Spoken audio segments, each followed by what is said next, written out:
Okay, so how big of a loss is Tyron Smith? It's big, right? We always know it's big. He's a tremendous player. You had them down to you dropped them from 10 to 8? 10 and 7 to 8 and 9. And Bobby dropped them from 10 and 7 to 7 and 10. Okay, so 3-loss differential for you, or for Bobby, and 2 for you. And I went back and looked at the playoff teams from last year and where they ranked in pass block win rate. The Cowboys last year were top 10 in pass and run block win rate. And Tyron missed some time as well. And win rate for those is just does the offensive lineman, they also have it on the other side, so pass rush or run stop win rate. It's not about do you get the sack, do you win the individual matchup? Do you beat your man?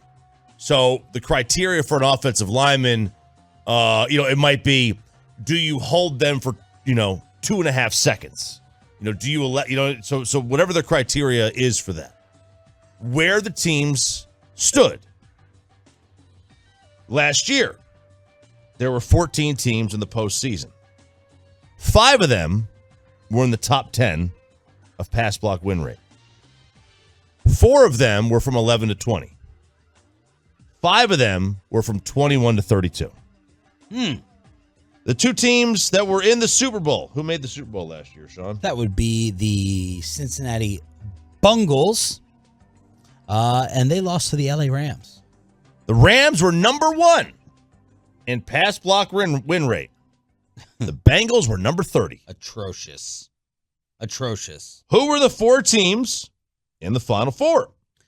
That would be the LA Rams and the San Francisco 49ers. Rams were 1. Niners were 14. Rams were 1. Niners were 14. Okay. I guess it was the Chiefs that were in it too. They were. It was Chiefs were 2 and Bengals were 30. So you had 2 in the top 10. You had 2, number 1 and number 2. Then you had number 30, then you had number 14. If you go back to 2020, which was an odd year because you had nothing, there was no fans in the stands, it skewed very heavily to teams with a better pass block win rate. Very heavily. You had 8 of the top 10 teams make the postseason. Just 6 beyond that. You go back to 2019, totally different story. You had Green Bay. Let's see, you had 1, 2, 3, 4 teams between 23 and 28. So Minnesota was 23, New Orleans was 25, San Fran 26, Seattle 28. You had 4 teams between 11 and 20. And then you had 4 teams in the top 10. So it's all over the map. There is no blueprint for being a better pass block team or a worse pass block team. It has no impact on you making the postseason. The teams that make the postseason are generally the ones that have the better quarterbacks. Now, it helps. You'd rather have a better pass block unit. And obviously you want to have a good run block unit because that's how you close out football games. But history shows over the last 3 years, there really isn't a distinct sort of trend that shows that if you do this, you'll make this. So yesterday I gave you like the top 8 teams in the league in rushing attempts because Jerry had some people lose their minds in the Metroplex when he told us they're going to run it more and that we go as Zeke goes. And the top 8 rushing teams or 7 rushing teams in attempts last year all made the playoffs. And we were going back and forth. Does that mean they were just running out the clock? That's fourth quarter garbage time when they're already up and winning. You found out more on that? Yeah, a lot of it's team dependent. So like, in wins, Zeke had 189 attempts in wins. 98 of them were when they were leading. So about half when they were leading.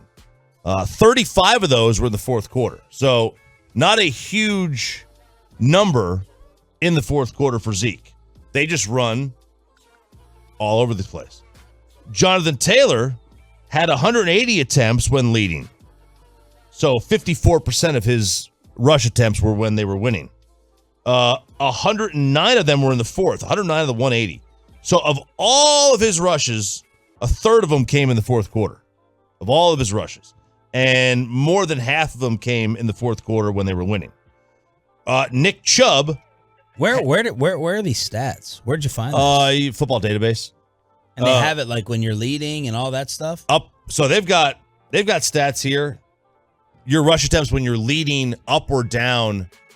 I'm sorry, fourth quarter up or down 8 points or less. So they can factor into that. Najee Harris had 78 carries when leading. 75 of them came in the fourth quarter. 96% of his rush attempts when leading came in the fourth quarter. Nick Chubb had 76% of his carries in the fourth quarter when winning. So, and I actually found that teams rush the ball more. They try to run the clock out more when they're only up a few points as opposed to bigger lead. Because when you're only up less than 8, you want the clock to run more because it's more important to get the clock to run out. If you're up 17, it's a 3-score game, you don't really care about the clock running as much because you've got so much of a grace period. I found that to be kind of interesting. I never would have thought of that. Yeah. But evidently, teams show that they want to run the ball more with a smaller lead than they would with a bigger one.